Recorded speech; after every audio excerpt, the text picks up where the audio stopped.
What's going on today, you guys? So today I want to talk to you guys a little bit about a comparison between the KRK Rokit Studio monitors and the Audioengine A5 Plus Studio monitors. They're both really wonderful, budget-friendly studio monitors for those who maybe produce at home or have a small home studio for mixing, mastering, etc. And because they are both in the budget-friendly realm, and not many studio monitors are, a lot of people like to compare the two, and some who are starting out have questions as to which one is better, which one should they get for their applications. So let's start with the KRK systems studio monitors. If you guys don't know about KRK systems, KRK began manufacturing their studio monitors back in about 2003.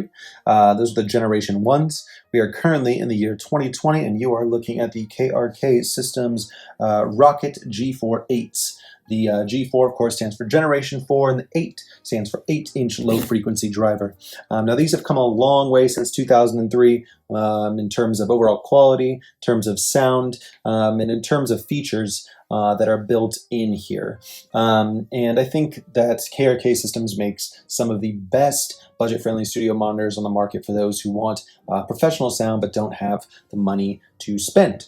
Now, on the other hand, you have Audioengine. Audioengine is not a manufacturer that's maybe talked about a lot. They make a lot of home music systems, a lot of consumer grade products, and the cool thing about their systems, their speaker systems that they make, is that they are not only geared towards mix engineers, but also, and I guess probably more primarily, towards consumer listeners.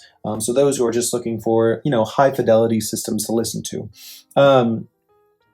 Now, the Audioengine A5s, what they're known best for is their wireless capabilities, which is really great for beginners. The audio quality is solid. And they have a couple different colors available so that you can find one for your style or your decor. But I think the most important thing is that the monitors, they can be used wirelessly, which is really solid. They also support a direct USB plug-in, which is great. Essentially, it eliminates the need for really an audio interface altogether. And there's still RCA inputs and outputs. And as well as TRS inputs, so that you can make the most out of your connections. If you don't want to go wireless or USB, it'll essentially give you better sound. But having that capability is really awesome, and I think makes them a lot more portable and a lot more just kind of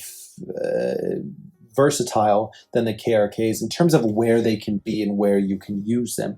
Now, of course, when it comes to sound and when it comes to mixing, I think KRK Systems really takes the cake. I mean, you have the new front-firing bass ports, the Kevlar low-frequency drivers, the onboard EQ for room tuning. I think altogether it's just a really solid build. And if you're someone who is maybe mixing or producing and getting more into needing a flatter frequency response across the board, then I think the KRK systems will be much better for you. So yeah, if you're looking for something that's portable, if you're looking for something that you can pretty much throw into any room and use, whether you're mixing or whether you're just listening, I think go with the Audioengine studio monitors. On the other hand, if you're serious about producing, if you're serious about mixing, and you really want that full flat frequency response and that even-keeled sort of sound across the entire spectrum, go with the KRK studio monitors. All right, guys, that's pretty much it for my comparison. If you guys have any questions or insights into which one you like better, please feel free to let me know in the comments. All right, take it easy.